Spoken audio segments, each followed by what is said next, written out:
जय हिंद दोस्तों, एक बार फिर से आप सभी का हमारे चैनल में स्वागत है। जैसा कि आप सभी जानते हैं कि एग्जाम की डेट बहुत ही जल्द आने वाली है और नेक्स्ट मंथ बहुत ही जल्द एग्जाम भी होंगे, तो इसलिए आप आज से ही तैयारी अपनी स्ट्रांग कर दें। और इसी क्रम में आज हम सॉल्व करने वाले हैं डीएलएड फोर्थ सेमेस्टर के थर्ड पेपर साइंस के कुछ इंपॉर्टेंट एमसीक्यू क्वेश्चंस। तो आज की क्लास में हम टॉप 70 क्वेश्चंस को सॉल्व करेंगे जो आपकी एग्जाम की तैयारी के लिए बहुत ही इंपॉर्टेंट हैं। आप इन सभी क्वेश्चंस को ध्यान से जरूर देखें। तो आइए स्टार्ट करते हैं क्वेश्चन नंबर 1 से। पहला प्रश्न है कि इनमें से मिश्र धातु क्या है? पीतल, तांबा, जस्ता या फिर टिन। तो इनमें से मिश्र धातु वह होगा जो दो धातुओं के योग से बना हो। तो पीतल जो है ये तांबा और जस्ता या जिंक, पीतल को तांबा और जिंक से मिलाकर बनाया जाता है, इसलिए पीतल एक मिश्र धातु है। और तांबा, जस्ता, टिन ये तीनों धातु हैं, तो ये बात भी ध्यान रखेंगे। पीतल एक मिश्र धातु है, तांबा, जस्ता, टिन ये तीनों धातु हैं। नेक्स्ट क्वेश्चन है, डार्विनवाद किससे संबंधित है? उपार्जित लक्षणों की वंशागति, अंगों के उपयोग और अनुपयोग, जीवों के आकार में वृद्धि की प्रवृत्ति या योग्यतम की उत्तरजीविता। तो इनमें से डार्विनवाद का संबंध है योग्यतम की उत्तरजीविता। ये क्वेश्चन बहुत ही इंपॉर्टेंट है, इसे जरूर लर्न रखेंगे। नेक्स्ट क्वेश्चन है, नोबेल गैस का उदाहरण इनमें से क्या है? हाइड्रोजन, ऑक्सीजन, कार्बन डाइऑक्साइड या फिर रेडॉन।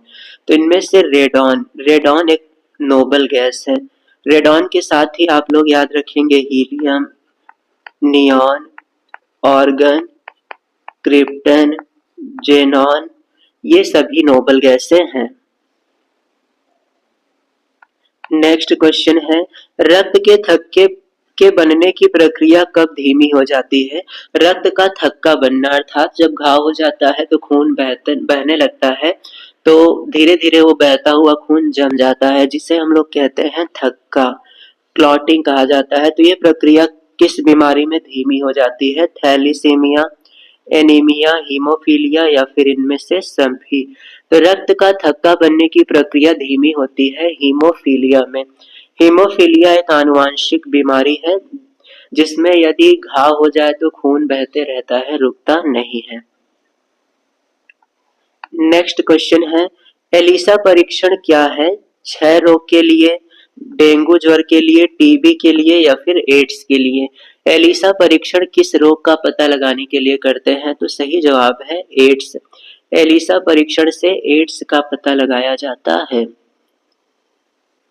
नेक्स्ट क्वेश्चन है, स्कर्वी रोग की पहचान क्या है? मसूड़ों से रक्तस्राव, हाथ का फूलना, रुधिर छीणता या फिर इनमें से कोई नहीं। स्कर्वी रोग जो है ये विटामिन सी की कमी से होता है। विटामिन सी की कमी से होता है स्कर्वी रोग। इसमें मसूड़ों से रक्तस्राव होने लगता है, मसूड़े कमजोर हो जाते हैं। नेक्स्ट क्वेश्चन है, लाल रक्त कणिका का जीवन काल कब कम हो जाता है? किस रोग में? एनीमिया, थैलीसीमिया, हीमोफीलिया या फिर फाइलेरिया। लाल रक्त कण को आरबीसी कहा जाता है और आरबीसी का जीवन काल कम हो जाता है एनीमिया रोग में। एनीमिया रोग में आरबीसी की कमी हो जाती है और लाल रक्त कण की जीवन अवधि कम हो जाती है। साथ ही साथ आरबीसी का निर्माण होता है अस्थि मज्जा में, ये भी बात ध्यान रखेंगे। अस्थि मज्जा में आरबीसी का निर्माण होता है और प्लीहा में इनकी मृत्यु होती है। इनका जीवन काल लगभग 120 दिन का होता है। तो ये तीन बातें ध्यान में रखेंगे। नेक्स्ट क्वेश्चन है, ओजोन परत को क्या कहते हैं? जीवन रक्षक परत, जीवन विनाशक परत, दोनों या फिर इनमें से कोई नहीं। इनमें से ओजोन को और किस नाम से जाना जाता है? तो आप सबको पता होगा कि ओजोन सूर्य से आने वाली हानिकारक किरणों को रोकती है, इसलिए इसे जीवन रक्षक परत कहा जाता है। ओजोन का सूत्र होता है O3, ये बात भी ध्यान में रखेंगे। नेक्स्ट क्वेश्चन है, ओजोन परत के क्षय का कारण क्या है? Chlorofluorocarbon, carbon dioxide, sulphur dioxide या फिर इनमें से सभी? तो इनमें से ओजोन परत के क्षय का मुख्य कारण होता है क्लोरोफ्लोरोकार्बन, जिसे शॉर्ट में CFC भी कहा जाता है, CFC गैस। नेक्स्ट क्वेश्चन है, निम्न में से प्राथमिक उपभोक्ता कौन है? पौधा, खरगोश, शेर या फिर इनमें से कोई नहीं? इनमें से प्राथमिक उपभोक्ता किसे कहा जाता है? प्राथमिक उपभोक्ता हम उन्हें कहते हैं जो हरे पेड़ पौधों को खाते हैं। हरे पेड़ पौधों को खाने वाले जीव प्राथमिक उपभोक्ता कहलाते हैं। तो इनमें से खरगोश, खरगोश ऐसा प्राणी है जो पौधों को खाता है, शाकाहारी है, इसलिए इसे हम प्राथमिक उपभोक्ता कहेंगे। शॉर्ट में कह लें तो जो शाकाहारी जीव होते हैं वो प्राथमिक उपभोक्ता होते हैं, क्योंकि ये केवल हरे पौधों को ही खाते हैं। तो प्राथमिक उपभोक्ता हरे पौधों को खाते हैं और ये शाकाहारी भी होते हैं। नेक्स्ट क्वेश्चन है, प्राथमिक उपभोक्ता कैसे होते हैं? मांसाहारी, सर्वाहारी, उत्पादक या फिर शाकाहारी? प्राथमिक उपभोक्ता केवल हरे पौधों को खाते हैं, इसलिए इन्हें हम शाकाहारी कह सकते हैं। तो हरे पौधों को खाने वाले जीव शाकाहारी होते हैं, इसलिए प्राथमिक उपभोक्ता शाकाहारी होंगे। नेक्स्ट क्वेश्चन है, विद्युत का कुचालक कौन होता है? प्लास्टिक, चांदी, दोनों या फिर इनमें से कोई नहीं? अचालक का मतलब होता है कुचालक, जिसमें विद्युत धारा प्रवाहित ना हो। तो इनमें से प्लास्टिक ऐसा वस्तु है जिसमें विद्युत धारा प्रवाहित नहीं होता है।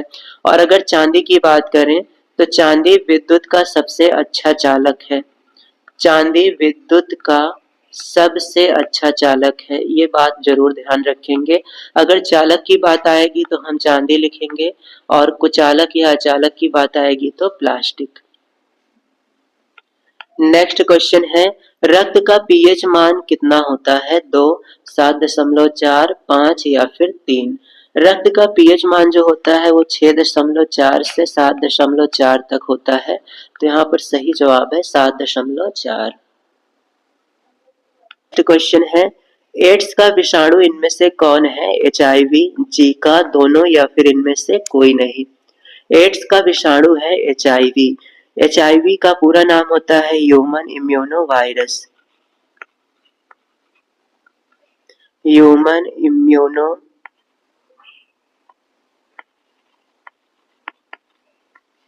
वायरस। और साथ में एड्स का पूरा नाम होता है एक्वायर्ड इम्यूनो डिफिशियंसी सिंड्रोम। तो ये दोनों फुल फॉर्म याद रखेंगे। नेक्स्ट क्वेश्चन है, विषाणु जनित रोग इनमें से क्या है? कॉलरा, एड्स, पीलिया या फिर दंत रोग?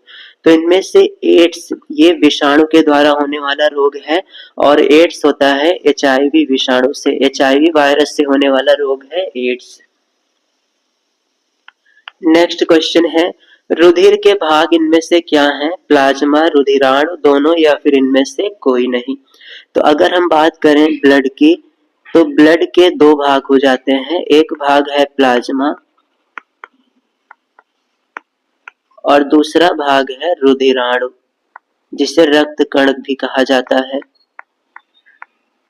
अब ये रुधिराणु भी 3 प्रकार के होते हैं।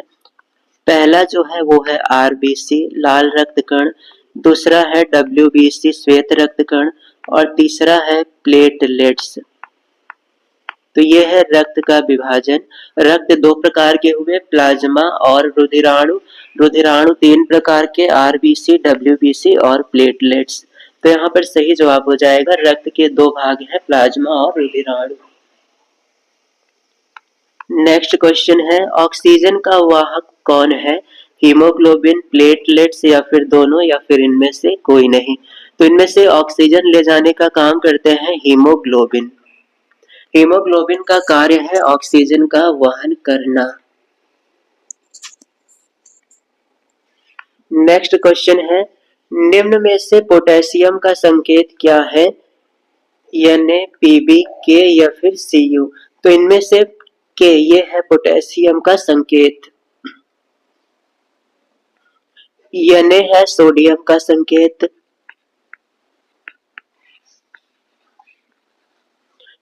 Pb है लेड का संकेत और Cu है कॉपर का संकेत और K हो गया पोटेशियम का संकेत। नेक्स्ट क्वेश्चन है आम्ल वर्षा में कौन सा अम्ल होता है? नाइट्रिक और सल्फ्यूरिक, साइट्रिक अम्ल, एसिटिक अम्ल या हाइड्रोक्लोरिक अम्ल। आम्ल वर्षा में NO2 और SO2 आदि गैसों के ऑक्साइड होते हैं, तो इनसे बनता है नाइट्रिक और सल्फ्यूरिक अम्ल। आम्ल वर्षा में नाइट्रिक अम्ल होता है और सल्फ्यूरिक अम्ल। नेक्स्ट क्वेश्चन है भोपाल गैस त्रासदी का कारण कौन सी गैस थी? Ethyl isocyanate, methyl isocyanate, carbon dioxide या कार्बन मोनोऑक्साइड। भोपाल गैस त्रासदी का कारण है मेथिल आइसोसाइनेट। नेक्स्ट क्वेश्चन है उत्पादक इनमें से कौन है? शेर, हिरन, बिल्ली या हरे पेड़ पौधे। जो सूर्य की प्रकाश किरणों को ग्रहण करके भोजन का निर्माण स्वयं करते हैं, उन्हें हम उत्पादक कहते हैं।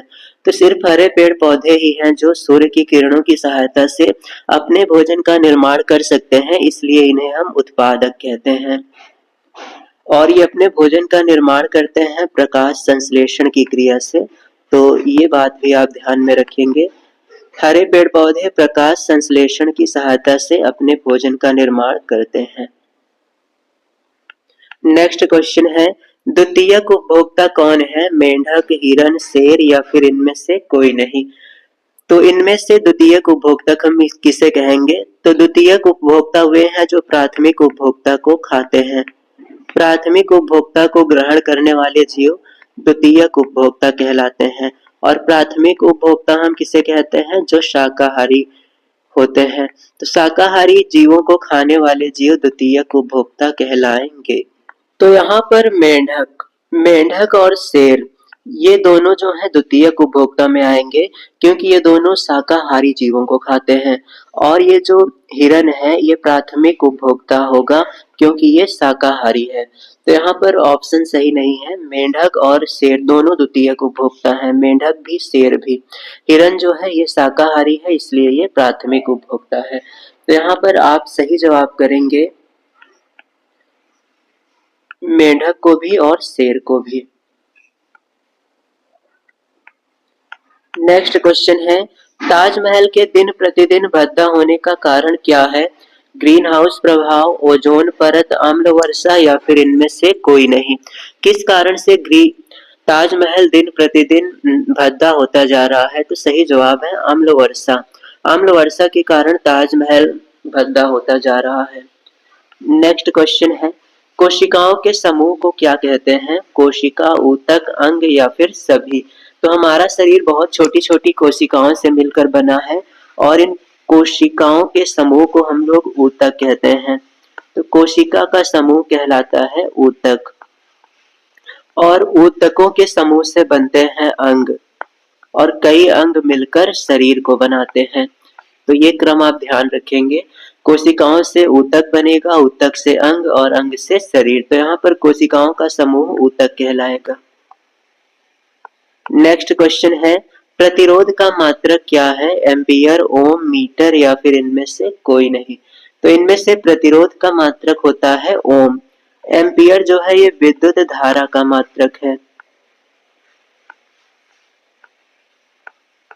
विद्युत धारा का मात्रक है एम्पियर और मीटर जो है ये लंबाई का मात्रक है।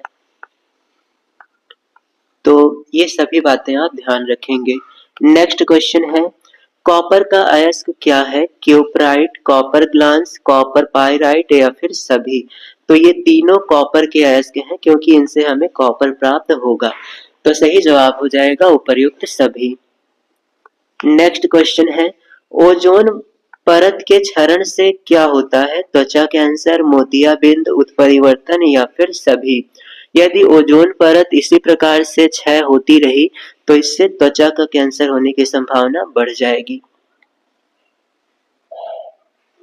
नेक्स्ट क्वेश्चन है पराबैंगनी किरणों को कौन रोकता है? ओजोन परत, ग्रीन हाउस गैस की परत, दोनों या फिर इनमें से कोई नहीं। सूर्य से आने वाली हानिकारक किरणें जो होती हैं उनको ओजोन परत अवशोषित कर लेती है, जिससे वो हम तक नहीं पहुंच पाती हैं। तो इसलिए ओजोन परत पराबैंगनी किरणों को रोकती है। नेक्स्ट क्वेश्चन है, किन धातुओं के ऑक्साइड उभयधर्मी होते हैं? उभयधर्मी का मतलब है कि अम्लीय भी हो सकते हैं और क्षारीय भी। अम्लीय भी होते हैं और क्षारीय भी होते हैं। तो ऐसे कौन से धातु हैं जिनके ऑक्साइड अम्लीय और क्षारीय दोनों हैं? एल्यूमिनियम, जिंक, लेड या फिर सभी? तो यहाँ पर सही जवाब है उपर्युक्त सभी। एल्यूमिनियम, जिंक और लेड इनके ऑक्साइड उभयधर्मी होते हैं, अर्थात अम्लीय भी होते हैं और क्षारीय भी होते हैं। नेक्स्ट क्वेश्चन है, विद्युत धारा को मापने का यंत्र क्या है? वोल्टामीटर, आमीटर, दोनों या फिर इनमें से कोई नहीं। विद्युत धारा को मापने के लिए आमीटर का उपयोग करते हैं, वोल्टमीटर का उपयोग किया जाता है विभवांतर को मापने के लिए।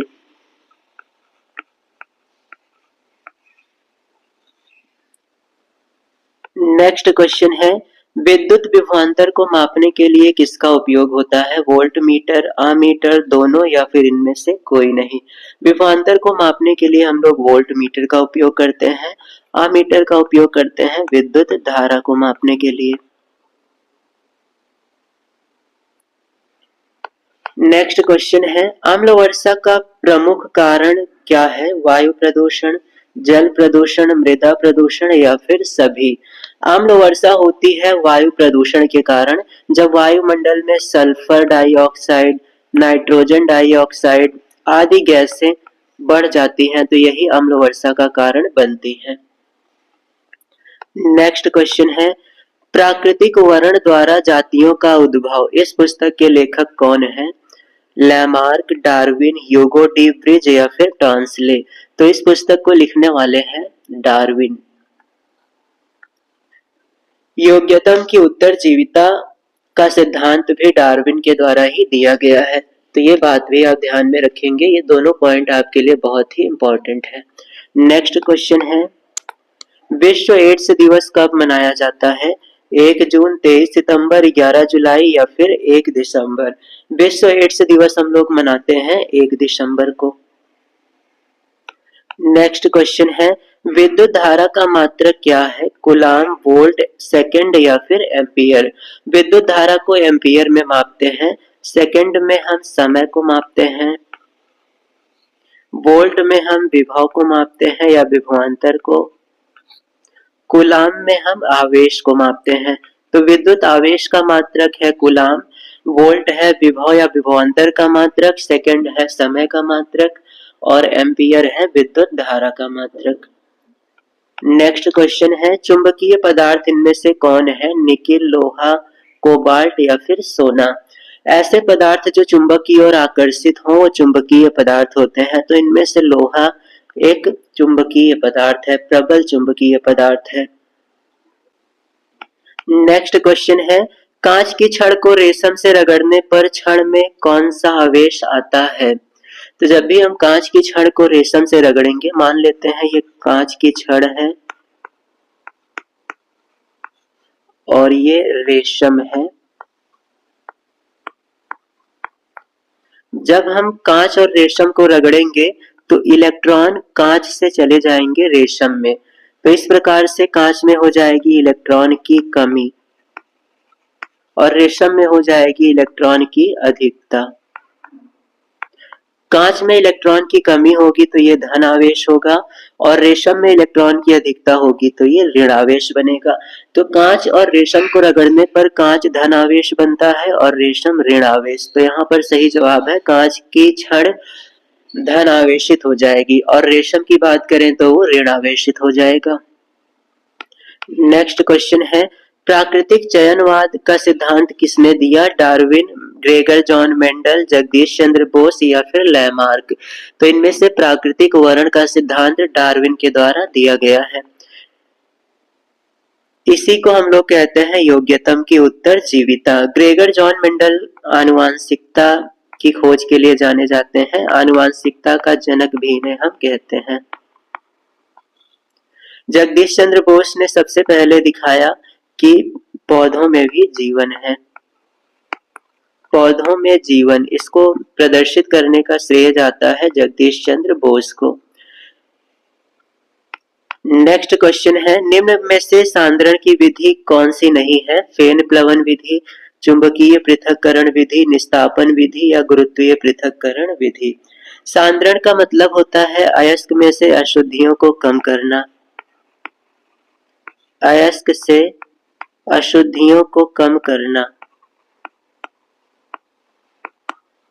अयस्क में से अशुद्धियों को कम करने के लिए हम लोग सांद्रण विधि का उपयोग करते हैं। इनमें से 3 विधि होती है, फेन प्लवन विधि, चुंबकीय पृथक्करण विधि और गुरुत्वीय पृथक्करण विधि। निस्तापन सांद्रण की विधि नहीं है, तो ये सही जवाब है, निस्तापन सांद्रण की विधि नहीं है। नेक्स्ट क्वेश्चन है, वातावरण और जीवधारियों के पारस्परिक संबंध से क्या बनता है? समुदाय, पारिस्थितिक तंत्र, जीवों या फिर खाद्य जाल। वातावरण और जीवधारियों का पारस्परिक संबंध, ये मिलकर बनाते हैं पारिस्थितिक तंत्र को। नेक्स्ट क्वेश्चन है, चुंबक द्वारा आकर्षित कौन होता है? लकड़ी का बुरादा, कांच का बुरादा, लोहे का बुरादा या फिर इनमें से सभी। तो इनमें से चुंबक की ओर आकर्षित होगा लोहे का बुरादा। लोहा चुंबक की ओर बहुत तेजी से आकर्षित होता है। लकड़ी और कांच ये चुंबक की ओर आकर्षित नहीं होंगे। नेक्स्ट क्वेश्चन है, सिनेबार किसका अयस्क है? सिनेबार का सूत्र होता है HgS, मर्क्यूरस सल्फाइड। तो ये मरकरी का अयस्क है, सही जवाब है HgS। नेक्स्ट क्वेश्चन है, निम्न में से प्राथमिक सेल नहीं है। कौन प्राथमिक सेल नहीं है? लेक्लांसे सेल, डेनियल सेल, वोल्टीय सेल, सीसा संचायक सेल। प्राथमिक सेल वह सेल है जिसे रीयूज ना कर सकें, दोबारा चार्ज ना किया जा सके, दोबारा चार्ज ना हो, ऐसे सेल को हम कहते हैं प्राथमिक सेल। तो इनमें से सीसा संचायक सेल ये प्राथमिक सेल नहीं है, क्योंकि इसे हम दोबारा चार्ज कर सकते हैं। सीसा संचायक सेल एक प्रकार का द्वितीयक सेल है, तो ये है द्वितीयक सेल। नेक्स्ट क्वेश्चन है, जनित्र द्वारा ऊर्जा का रूपांतरण कैसे होता है? विद्युत ऊर्जा का यांत्रिक ऊर्जा में, विद्युत ऊर्जा का रासायनिक ऊर्जा में, यांत्रिक ऊर्जा का विद्युत ऊर्जा में, रासायनिक ऊर्जा का ऊष्मीय ऊर्जा में। जनरेटर यांत्रिक ऊर्जा को विद्युत ऊर्जा में बदलता है और साथ ही साथ मोटर विद्युत ऊर्जा को यांत्रिक ऊर्जा में बदलता है। तो मोटर का भी कार्य ध्यान रखेंगे, मोटर विद्युत ऊर्जा को बदलेगा यांत्रिक ऊर्जा में और जनरेटर यांत्रिक ऊर्जा को बदलेगा विद्युत ऊर्जा में। नेक्स्ट क्वेश्चन है, निम्न में से विषाणु जनित रोग कौन नहीं है? पोलियो, कोरोना, एड्स या फिर हैजा। इनमें से कौन सा रोग विषाणु से नहीं होता है? तो सही जवाब है हैजा। हैजा जो है ये दूषित जल से होने वाला रोग है, तो दूषित जल से रोग होता है हैजा।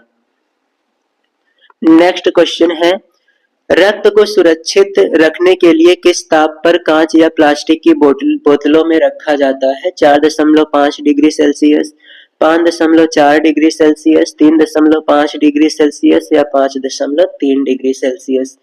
रक्त को हम लोग 4.5 डिग्री सेल्सियस पर बोतलों में भरकर सुरक्षित रखते हैं। नेक्स्ट क्वेश्चन है, ऊर्जा का मात्रक इनमें से क्या है? एम्पियर, न्यूटन, जूल या फिर सभी। तो ऊर्जा का मात्रक होता है जूल।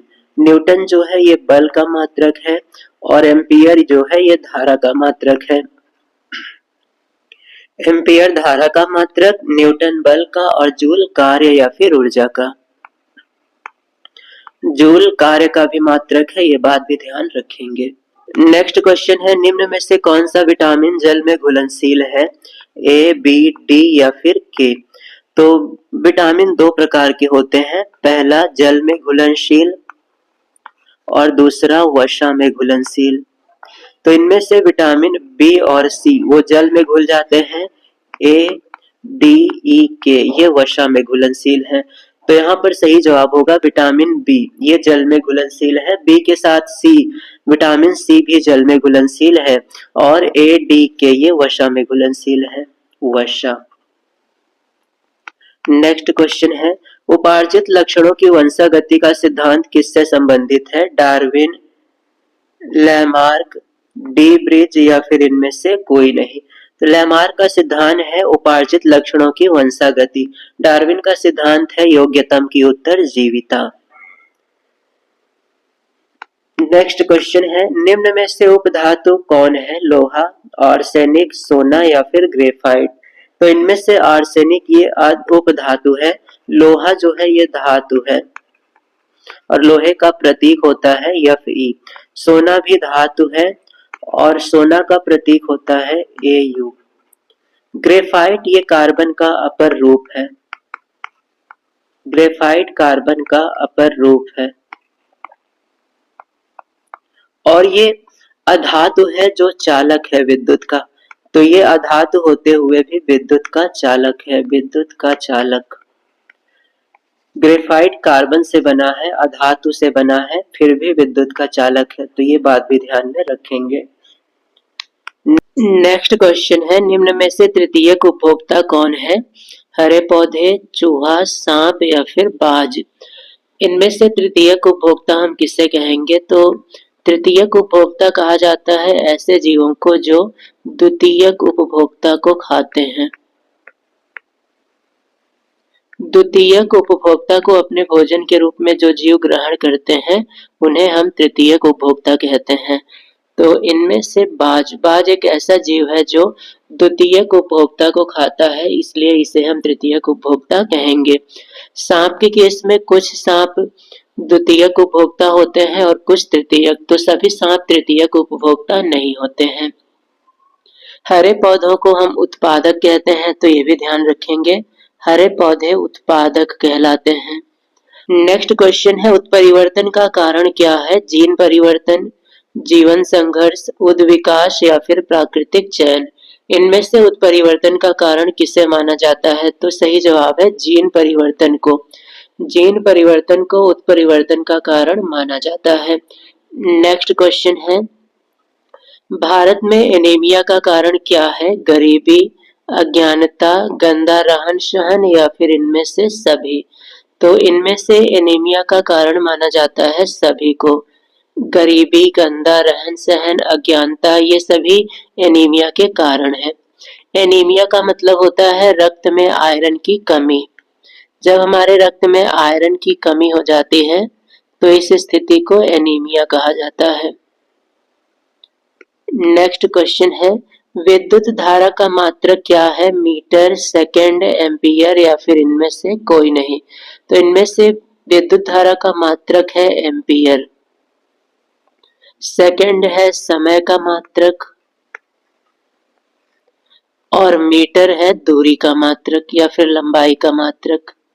दूरी और लंबाई दोनों को हम मीटर में मापेंगे। नेक्स्ट क्वेश्चन है हेमेटाइट किसका अयस्क है? जिंक का, लोहे का, कॉपर का या फिर सिल्वर का। तो हेमेटाइट लोहे का अयस्क है, साथ ही साथ मैग्नेटाइट भी लोहे का अयस्क होता है। नेक्स्ट क्वेश्चन है विद्युत बल्ब में तंतु किस धातु का बना होता है? टंगस्टन, सिल्वर, एल्यूमिनियम या फिर चांदी। बल्ब का जो तंतु होता है वो टंगस्टन धातु का बना होता है। नेक्स्ट क्वेश्चन है लाल रक्त कणिकाओं का निर्माण कहाँ होता है? यकृत में, मस्तिष्क में, प्लाज्मा में या फिर अस्थि मज्जा में। लाल रक्त कण जिसे हम आरबीसी भी कहते हैं, इनका निर्माण अस्थि मज्जा में होता है और अगर इनकी मृत्यु की बात करें तो इनकी मृत्यु प्लीहा में होती है और इनका जीवन काल 120 दिन का होता है। प्लीहा को तिल्ली भी कहते हैं, तो ये भी ध्यान रखेंगे। प्लीहा या तिल्ली में आरबीसी की मृत्यु होती है और इसी को स्प्लीन भी कहते हैं, SPLEEN। तो स्प्लीन, प्लीहा या फिर तिल्ली में आरबीसी की मृत्यु होती है। आरबीसी का निर्माण अस्थि मज्जा में और जीवन काल 120 दिन। नेक्स्ट क्वेश्चन है निम्न में से चुंबकीय पदार्थ कौन है? लोहा, पीतल, तांबा या फिर रबड़। इनमें से कौन चुंबकीय पदार्थ है? तो सही जवाब है लोहा। लोहा एक चुंबकीय पदार्थ है। नेक्स्ट क्वेश्चन है, पौधे एवं जंतुओं के बीच की कड़ी किसे कहा जाता है? अमीबा, यूग्लिना, वायरस या फिर क्लेमाइडोमोनास। पौधे और जंतुओं के बीच की कड़ी यूग्लिना को कहते हैं और साथ ही साथ सजीव और निर्जीव के बीच की कड़ी, सजीव और निर्जीव के बीच की कड़ी, ये कहा जाता है वायरस को, वायरस या फिर विषाणु। तो विषाणु को हम कहते हैं सजीव या निर्जीव के बीच की कड़ी और यूग्लिना को कहते हैं पौधे और जंतुओं के बीच की कड़ी। नेक्स्ट क्वेश्चन है, ग्लोबल वार्मिंग का क्या अर्थ है? पृथ्वी का गर्म होना, पृथ्वी का ठंडा होना, दोनों या फिर इनमें से कोई नहीं। तो ग्लोबल वार्मिंग का अर्थ होता है पृथ्वी का गर्म होना। कार्बन डाइऑक्साइड की मात्रा बढ़ने से पृथ्वी लगातार गर्म हो रही है, पृथ्वी का ताप बढ़ रहा है। धरती पर CO2 की मात्रा तेजी से बढ़ रही है जिससे धरती का ताप भी बढ़ रहा है और इससे पृथ्वी गर्म होती जा रही है। तो इस प्रभाव को ग्लोबल वार्मिंग कहा जाता है। नेक्स्ट क्वेश्चन है, ग्रीन हाउस प्रभाव क्या है? वायु प्रदूषण, जल प्रदूषण, मृदा प्रदूषण या फिर इनमें से कोई नहीं। ग्रीन हाउस प्रभाव कहा जाता है वायु प्रदूषण को, क्योंकि इसमें कार्बन डाइऑक्साइड की मात्रा बढ़ जाती है। नेक्स्ट क्वेश्चन है, पारितंत्र में ऊर्जा का प्रवाह कैसा होता है? हमेशा एक दिशात्मक, बहुदिशात्मक, दोनों या फिर इनमें से कोई नहीं। पारितंत्र में ऊर्जा का प्रवाह एक दिशात्मक होता है, हमेशा एक दिशात्मक। नेक्स्ट क्वेश्चन है, निम्न में से कौन सा पिरामिड हमेशा सीधा होता है? ऊर्जा का, संख्या का, जीव भार का या फिर सभी का। तो इनमें से ऊर्जा का पिरामिड हमेशा सीधा होता है, तो सही जवाब है ऊर्जा।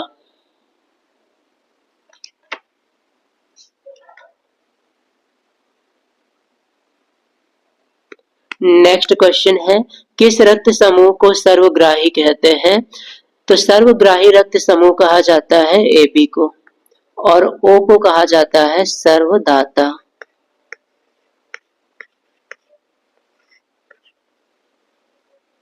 नेक्स्ट क्वेश्चन है, निम्न में से किस रक्त समूह को सर्वदाता कहते हैं? तो सही जवाब है O। O को सर्वदाता कहते हैं और AB को कहते हैं सर्वग्राही, सर्वग्राही।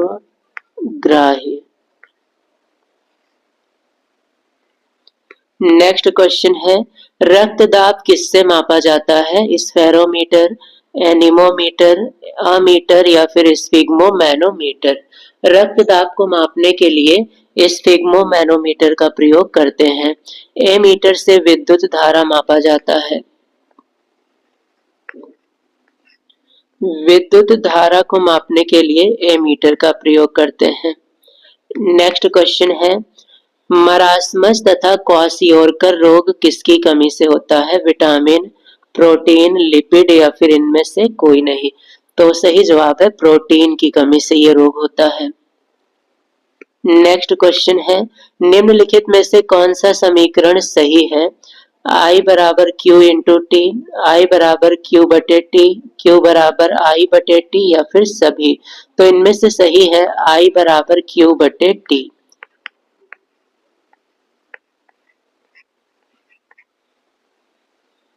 आवेश के प्रवाह की समय दर को विद्युत धारा कहते हैं। तो विद्युत धारा बराबर होगा आवेश बटे समय। तो ऑप्शन ख यहाँ पर सही है। नेक्स्ट क्वेश्चन है, लैमार्कवाद का आधार क्या है? जाति उद्भव, उपार्जित लक्षणों की वंशागति, जनसंख्या गति की जीवन संघर्ष। तो इनमें से उपार्जित लक्षणों की वंशागति ये लैमार्कवाद का आधार है। नेक्स्ट क्वेश्चन है, किसी आवर्त सारणी में बाएं से दाएं जाने पर क्या परिवर्तन होता है? धन विद्युतीय प्रकृति बढ़ती है, तो गलत है। बाएं से दाएं जाने पर धन विद्युतीय प्रवृत्ति घटती है। धात्विकता भी घटती है क्योंकि धातु से अधातु का गुण बढ़ता है। आयनिक त्रिज्या बढ़ती है, ये भी गलत है। तत्वों के ऑक्साइड की क्षारीय प्रकृति घटती है, तो ये सही है। बाएं से दाएं अर्थात आवर्त सारणी में लेफ्ट से राइट जाएंगे तो क्षारीय प्रकृति घटेगी, क्षारीय प्रकृति घटेगी और अम्लीय प्रकृति बढ़ेगी। तो ये बातें आप ध्यान में रखेंगे। इस प्रकार से आज की क्लास को हम यहीं पर विराम करेंगे। आगे की क्लास में एक नए टॉपिक के साथ फिर से मिलेंगे। तब तक आप अच्छे से तैयारी करते रहें और अगर आप चैनल पर नए हैं तो चैनल को सब्सक्राइब और वीडियो को एक लाइक जरूर करें।